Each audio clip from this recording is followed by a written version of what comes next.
En vrai de vrai, ceux qui ont des voitures et le permis, comment ça se fait que vous avez autant d'amendes? J'ai pas compris.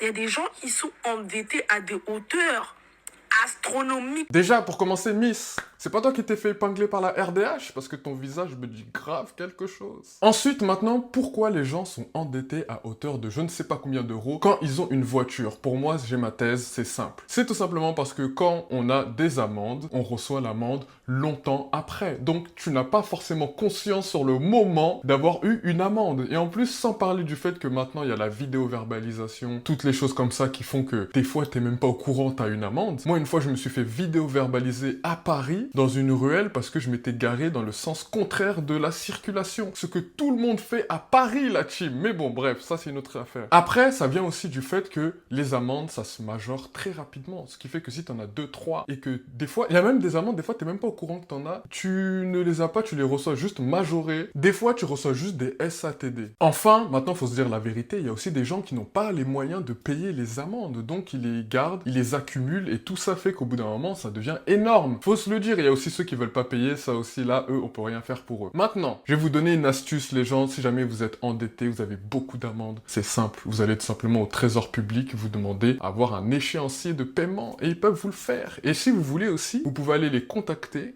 et demander une remise de dette. Comme ça, au moins, soit ils vous enlèvent tout, ou soit ils vous enlèvent une partie. Et enfin, vous êtes gagnant. Voilà. Donc, conclusion, ne faites jamais les morts, parce que si vous faites les morts, sachez que l'administration vous oubliera jamais. Mais tout ça, madame, je pense que tu le comprendras quand tu auras tout simplement une voiture et le permis.